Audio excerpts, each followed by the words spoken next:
오늘 본문 말씀에는 예수님께서 세례를 받으신 일과 그리고 시험을 받으신 일이 기록이 되어 있습니다. 그런데 대단히 간단하게 간략하게 기록이 되어 있죠.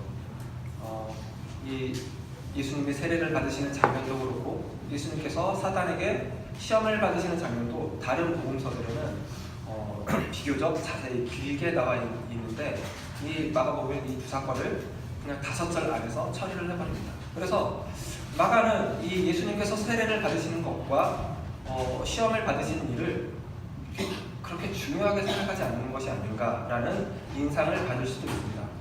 그러나 마가는 오히려 이렇게 이 두 사건을 짧게 압축해서 처리함으로써 그가 이 두 사건을 통해서 전하고 싶은 것을 아주 더 강렬하게 전하고 있습니다. 그 강렬함을 보기 위해서는 이 부분의 구조를 살펴볼 필요가 있는데요. 유대인은 여러분 성경을 보면서 계속 느끼셨겠지만 유대인은 우리랑 전혀 다른 사고방식을 가지고 있는 민족입니다. 그래서 우리는 성경이 이렇게 어렵고 저 같은 사람의 설교를 들어야 되는 것이죠. 우리는 사고를 하면은 논리적인 사고는 기승전결이죠. 그렇죠? 순차적인 사고를 하는 게 일반입니다. 유대인을 제외한 거의 모든 민족이 이렇게 사고를 해요. 그런데 유대인은 이렇게 순차적으로 사고하지 않고 한꺼번에 이렇게 인식하면서 거기서 핵심을 발견, 입체적인 사고라고 이렇게 표현을 하는데 그 입체적인 사고가 제대로 반영이 된 구조입니다. 그 입체적인 사고가 어떻게 되는지 한번 보세요. 9절 말씀이랑 13절 말씀이 비슷합니다. 어떻게 비슷하냐면은 9절에서는 예수님이 요한에게 세례를 받으셨다는 내용이죠. 13절은 예수님이 사탄에게 시험을 받으셨다. 이제 몇 개 단어만 달라지고 예수님이 누군가에게 뭔가를 받으신 것은 똑같아요. 그래서 이 9절 말씀과 13절 말씀이 짝을 이루면서 이 본문의 전체 큰 테두리를 구성합니다. 그리고 그 아래 또 다른 테두리가 있는데 그거는 10절 말씀과 12절 말씀인데요. 이 10절 말씀과 12절 말씀은 성령이 어떤 하신 일을 이야기하고 있습니다. 10절에서는 성령이 예수께 내려오는 거죠. 그리고 12절 말씀에서는 성령이 예수를 광야로 내몰아가죠. 성령이 예수에게 내려오는 것과 성령이 예수를 광야로 몰아가는 이 성령의 어떤 사역이 나오죠. 그러니까 예수님께서 세례 받으시고 시험 받으셨다는 그 큰 테두리 안에 다시 성령이 그 예수의 그 시험 받고 세례 받은 일에 어떤 관련이 있다는 내용이 나오는데 이 내용이 결국은 어디로 향하냐면은 11절 말씀입니다. 같이 큰 소리를 읽어보겠습니다. 하늘로부터 소리가 나기를 너는 내 사랑하는 아들이다. 내가 너를 기뻐하는 자이니라. 그래서 이 본문 말씀은 결국은 이 하나님의 이 말씀 너는 내 사랑하는 아들이라 내가 너를 기뻐하노라 라는 말씀으로 향하고 있죠. 이렇게 보니까 세례를 받으신 것 그리고 시험을 받으신 것이 전혀 다른 일이죠. 왜냐하면 예수님이 세례를 받은 건 누구한테 받았죠? 세례 요한에게. 그렇죠. 거의 선지자급에 해당하는 세례 요한에게 세례를 받았다. 시험은 누구한테 받아요? 사탄에게. 이게 같은 걸로 취급이 될 수 있어요? 없어요? 말이 안 되죠. 그러니까 우리 흔히 세례 받을 때도 세례 받는 것과 여러분이 시험 당했다고 할 때 그 시험 받는 거랑 같은 걸로 묶일 수 있어요? 없어요? 근데 여기서 같이 묶어놨어요. 뭐냐면 예수님께서 세례 받으신 것이 사탄에게 시험 받으신 거랑 어떤 동일한 본질을 가지고 있다라고 마가가 선언을 하는 거예요. 그렇게 함으로써 예수님께서 사탄에게 시험 받으시며 라고 그냥 단순하게 그냥 그렇게 처리해버리는 거에 대한 어떤 의미를 우리가 추정할 수가 있게 됐어요. 그러니까 마가는 예수님이 사탄에게 어떤 시험을 받았는지 그리고 그 시험의 결과가 어떻게 됐는지 아무것도 말하지 않았죠. 그러나 우리는 알 수 있어요. 어떻게 알 수 있죠? 하나님이 예수님에게 너는 내 사랑하는 아들이라 내가 너를 기뻐하노라 라고 말씀하시기 때문이죠. 이 말씀은 세례 받고 나오는 예수님에게 하신 말씀이지만 하지만 마가는 이 구조를 통해서 사탄의 시험을 받은 예수님에게도 이 말씀이 적용되는 거라고 선언을 하는 거예요. 그러면 예수님께서 세례를 받으신 것과 사탄에게 시험을 받으신 것이 어떻게 같을 수가 있는지 알아야겠죠. 그러면 다시 그러니까 물로 세례를 받으신 거니까요. 물 세례가 어떤 건지 다시 한번 생각을 해봅시다. 우리 지난주에 했었죠. 물 세례는 어떤 의미를 가진다고 했었죠? 죽음. 네, 죽음. 그죠? 물은 죽음을 의미한다고 했죠. 그 물속에 완전히 잠기는 거, 죽는 거라고요. 왜 죽는 거죠, 근데? 그냥 죽는 거 아니에요. 사람 왜 죽어요? 그냥 죽는 거예요? 사람은 원래 죽는 존재예요? 아니에요. 그건 오해예요. 사람은 원래 죽는 존재 아니에요. 사람이 왜 죽어요? 죄 때문에 죽어요. 이거 놓치면 안 돼요. 하나님을 모르는 사람들은 사람이 죽는 건 자연현상이라고 하죠. 하지만 사람이 죽는 건 자연현상이 아니에요.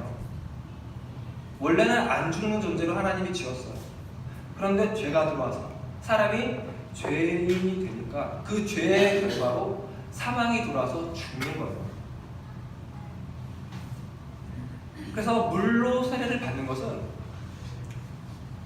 나는 죄인입니다 라는 선언이라고 해요. 그 죄의 결과 죽음이 임했고 나는 그 죽음을 피할 길이 없습니다. 내 죄를 사할 수 있는 유일한 길은 그 죄의 싹을 치르는 것인데 그게 죽음입니다 하고 물로 들어가는 거라고 했죠.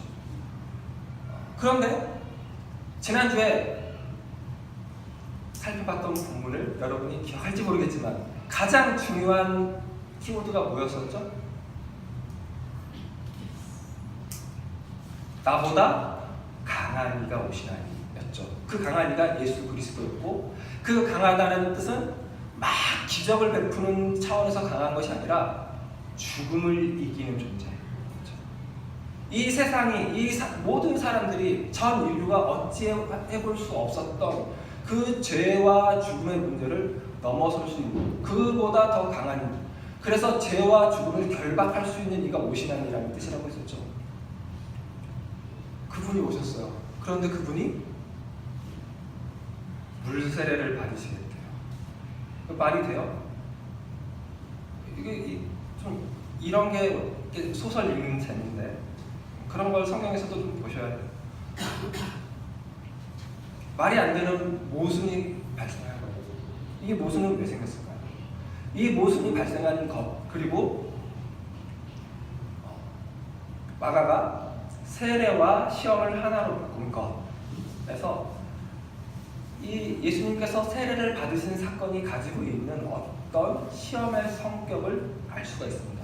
그런데 이미 예수님께서 세례 받으신 것이 시험의 성격이 있다는 말에 그리고 사탄으로부터 시험을 받았다는 말에 이미 힌트가 있기도 해요. 그런데 그래서 예수님께서 도대체 당한 시험이 뭔가 세례를 통해서 받았다고 하는 시험이 뭔가를 알려면 사탄에게 시험을 받은 것을 알면 되겠죠. 그래서 마태복음 4장이나 누가복음 4장에 나와 있는 그 기록을 살펴보면 도움이 되겠지만 굳이 그러지 않아도 되게 마가가 어떤 장치를 해놨는데요. 그게 9절 말씀에 있습니다. 어떤 표현이냐면은 그때 예수께서 갈릴리 나사렛으로부터 와서 라는 표현. 이 표현은 우리말 정서에서는 예수님이 나사렛에 있다가 요단강으로 와서 세례를 받았나 보다. 그리고 예수님의 이동 경로를 말해주는 것처럼 우리는 쉽게 받아들이죠. 그러나 서구 문화나 이 문화에서는 이거는 예수님이 이동 경로를 말하는 게 아니라 예수님은 갈릴리 나사렛 출신이라는 뜻이죠. 갈릴리 나사렛 사람이라는 뜻이에요. 갈릴리 나사렛에서 자란 사람이라는 뜻이에요. 이 말은 뭐냐면은 예수란 자는 하늘에서 뚝 떨어진 자가 아니다라는 뜻이에요. 무슨 말인지 아시겠어요? 하늘에서 뚝 떨어진 자는 누구죠? 신이죠, 신. 어떤 배경 없이 맥락 없이 그냥 툭 튀어나온 사람은 신이에요. 사람은 누구나 배경이 있죠. 누구나 자라온 환경 배경이라는 게 있다. 그쵸? 저는 서울 사람, 여러분은 인천 사람, 그쵸? 아닌 사람입니다. 말해보세요. 어디 사람이세요? 그쵸? 다 있죠? 없어요? 하늘에서 뚝 떨어졌어요? 아니라고. 신이라고. 그쵸? 그러니까 지금 마가가 갈릴리 나사렛으로부터 와서 이 표현을 한 거는 예수님이 사람이라는 말을 하고 싶은 거라고. 왜 굳이 이 말을 했을까요? 그 세례가 가진 성격이 그래서 그래요. 예수님이 세례를 받을 이유가 있어요, 없어요? 물 세례를 예수님이 받을 이유가 있어요, 없어요? 없어요. 왜요? 물 세례는 누가 받는 거라고요? 죄인이. 그쵸? 죄인이 이 죄의 결과로 죽게 됐습니다. 죽을 수밖에 없습니다. 라고 인정하는 게 물 세례라고 했어. 그런데 예수님은 하나님이죠. 하나님은 죄가 없어요. 그쵸? 죄가 없는 예수님이 물 세례를 왜 받아요? 받을 필요가 없는데 받는 거라고. 왜 받는다고요? 사람이니까. 그래서 이 세례는 예수님한테 어떤 시험으로 다가가는 거냐면은, 네가 이 세상에서 살면서 하나님으로 살래? 인간으로 살래? 라는 시험이에요. 하나님이신 예수님이 이 땅에 오셨죠. 그러면 하나님이에요, 사람이에요? 요셉과 마리아에게 태어난 요셉과 마리아의 아들 예수는 하나님이에요, 사람이에요? 진짜요? 신성모독 아니에요?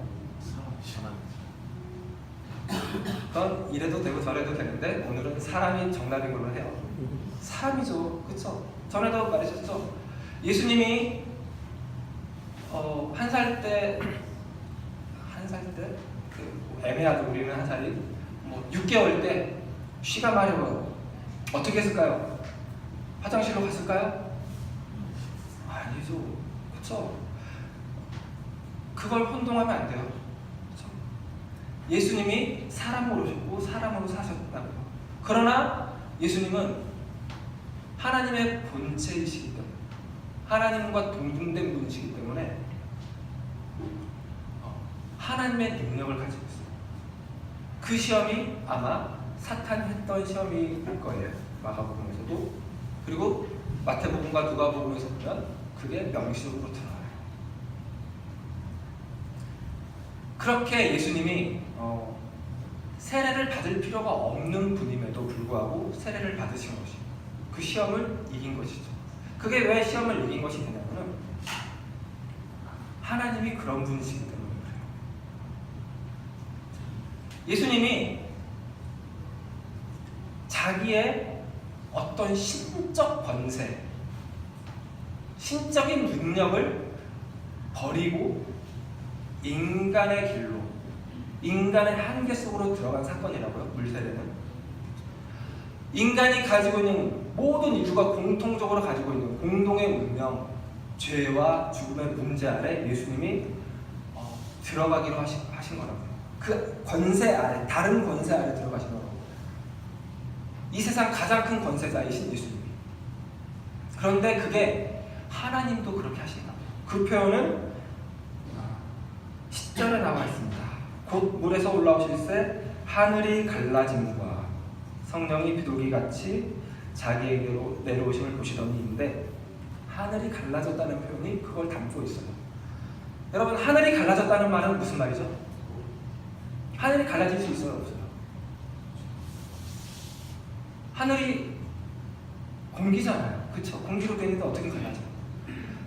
그래서 우리는 어떻게 이렇게 생각해서 이 표현을 우리의 이해 안으로 끌어들이냐면은, 아이언맨이 하늘을 가르고 날아다니죠, 그렇죠? 그리고 지금은 이제 국가대표에서 은퇴를 했지만 기성용이 돼지를 가르는 패스를 잘하죠. 그러니까 이런 표현으로 이 하늘을 갈라진다는 표현을 우리의 범주 안으로 끌어들이려고 하기가 쉬워요. 그러나 그런 정도 막 이렇게 국내가 이렇게 막 갈라지는 그런 정도가 아니라 진짜로 하늘이 갈라지는 거예요. 성경에서 하늘은 천막, 이게 천막 아시죠? 천막 같은 걸로 표현을 해요. 이사야 40장에서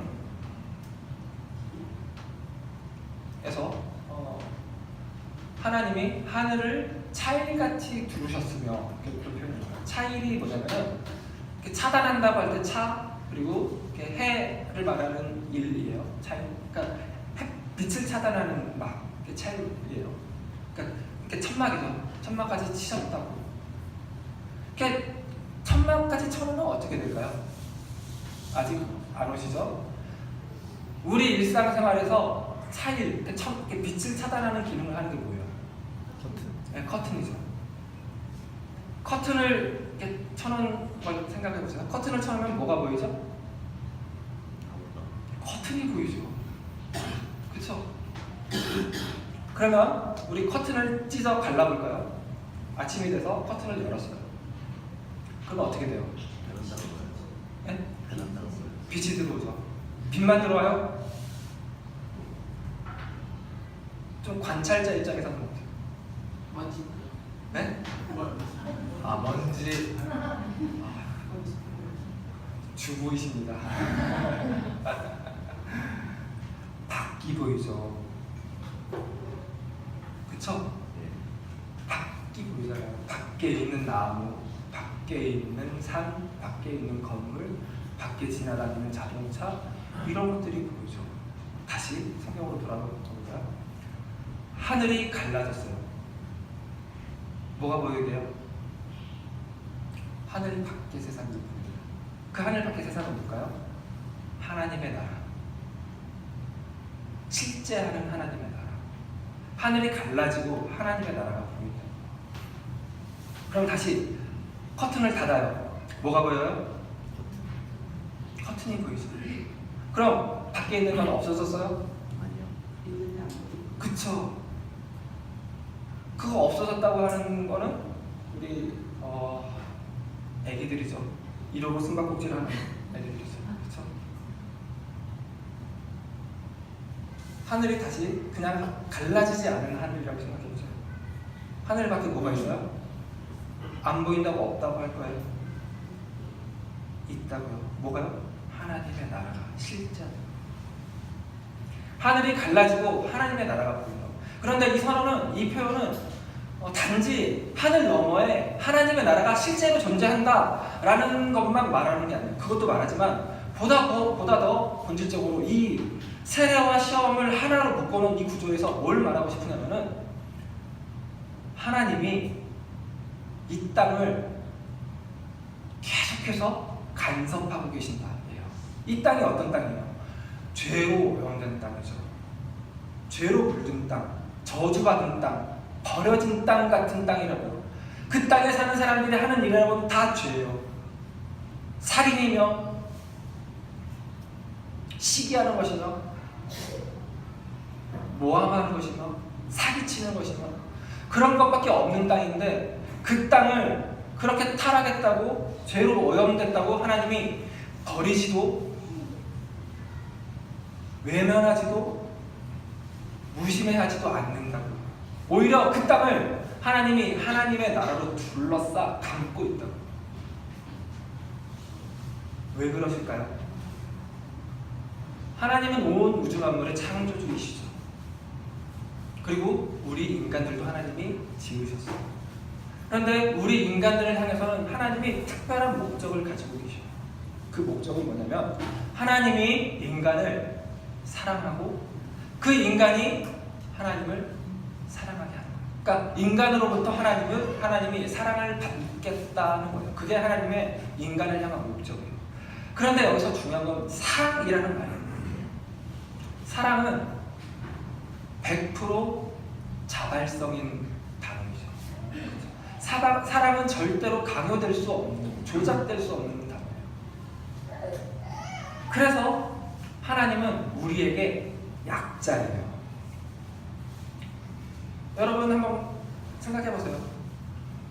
여러분이 사랑하는 사람, 여러분이 더 사랑하는 사람 앞에 여러분이 강해요, 약해요? 약하죠. 인류 역사를 통틀어 가장 그걸 잘 반영하는 말이 뭐죠? 자식 이기는 부모 없다죠. 자식을 왜 못 이겨요? 내가 힘이 더 센데 말 안 들으면 죽여버릴 수도 없고, 그쵸? 왜 못 이겨요? 자식은 부모를 사랑하는 게 부모 같지 않아요. 어느 자식도 부모가 자식을 사랑하는 것보다 더 사랑할 수는 없어요. 그래서 늘 부모가 지죠. 이기는 것처럼 막 굴고 그래도 결국은 지죠. 속이 뭉그러졌어요. 그죠? 하나님이 그러시다고요. 왜요? 하나님은 당신의 뜻을 정하셨거든요. 인간을 사랑하기로. 그리고 인간으로부터 사랑을 받기로 정하셨어요.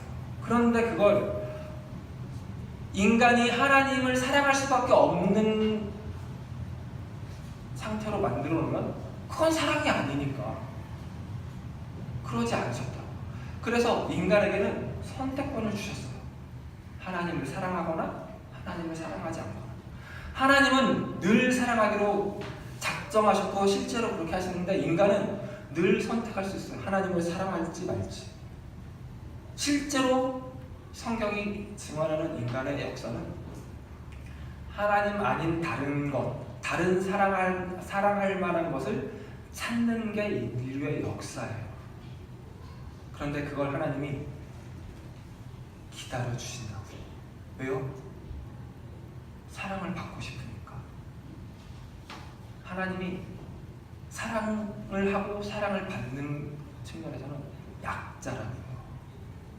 하나님이 거기서는 인간의 선택권이라고 하는 사실 아무것도 아닐 수 있는 권리, 아무것도 아닐 수 있는 권세인데 그 권세 아래까지 하나님이 자기를 낮추셨다고요. 이게 하늘이 갈라졌다는 말이 가지고 있는 표현이에요. 이게 예수님께서 물로 세례를 받았다는 말이 가지고 있는 그 본질이에요. 예수님이 자기 권세 다 버리고 인간이 가지는 그 권세 안에 들어가겠다는 거죠. 실제로 예수님은 나중에 인간의 권세자들에게 굴복당하시죠. 그래서 십자가에서 죽으시는 거죠. 그게 하나님의 사랑이에요. 그게 하나님의 마음이에요. 그런데 그게 그때만 그런 게 아니라 늘 그래요. 10절, 11절 말씀을 보면은 이게 순차적인 것처럼 느껴져요. 하늘이 먼저 갈라지고 그리고 비둘기가 내려오고 그리고 하늘에서 소리가 들려오고 이렇게 순서상 이렇게 드러나는 것처럼 보이지만 이거는 그렇지 않아요. 동시에 일어나는 일이고 동시에 보여지는 일의 두 국면이에요. 하나는 시각적인 효과, 하늘이 갈라지고 비둘기가 내려오는 것이 이게 시각적인 효과고 하나는 이 똑같은 실제가 드러났을 때 나타나는 청각적인 효과예요. 너는 내 사랑하는 아들이라 내가 너를 기뻐하노라.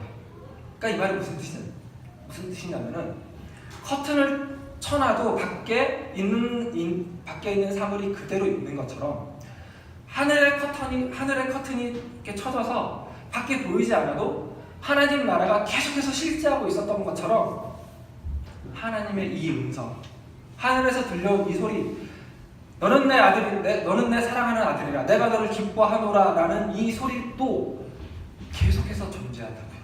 쉬지 않고 끊임없이 존재한다고요. 아시겠어요? 이게 하나님의 마음이에요. 너는 내 사랑하는 아들이라. 딸들은 그냥 알아서 이렇게 딸로 고쳐서 들으세요. 내가 너를 기뻐하노라. 어느 누구도 귀 기울이지 않고 어느 누구도 듣는 것 같지 않은 그런 상황에서조차도 하나님이 이렇게 계속해서 말씀하시고 온 우주를 그 소리가 계속해서 울려 퍼지고 있다. 하나님께서 쉬지 않고 그렇게 말씀하시고 계십니다. 이사야 65장 한번 볼까요?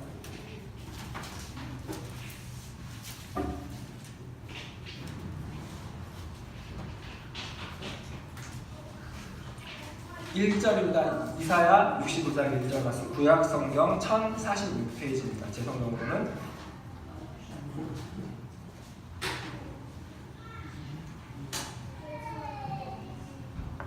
자, 같이 읽겠습니다.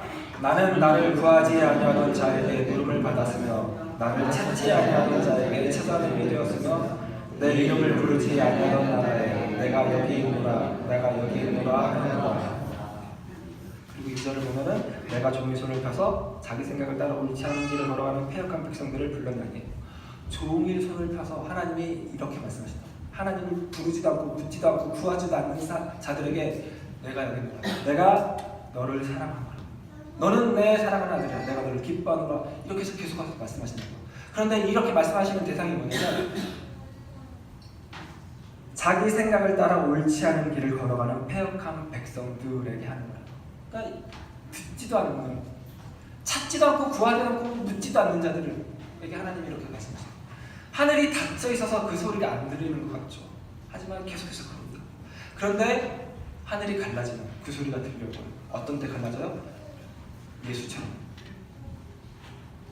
내가 하나님을 사랑하겠습니다.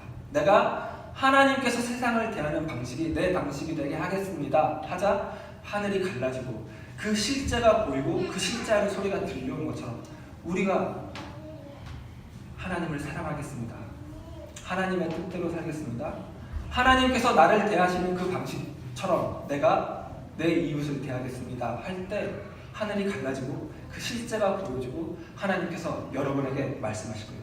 너는 내 사랑하는 아들이다, 내가 너를 기뻐하노라. 어때요? 이 하나님 좋지 않아요? 사랑할 만하지 않아요? 아멘. 찬양할 만하지 않아요? 감사할 만하고. 그렇죠. 그분을 위해 살 만하죠. 그 하나님이 우리 하나님입니다. 그 하나님은 뿌듯한 마음, 자부심 가진 마음으로 사랑한다고, 감사하다고 말하는 오늘 하루 그리고 일주일 되시길 바랍니다. 아멘. 기도하시겠습니다.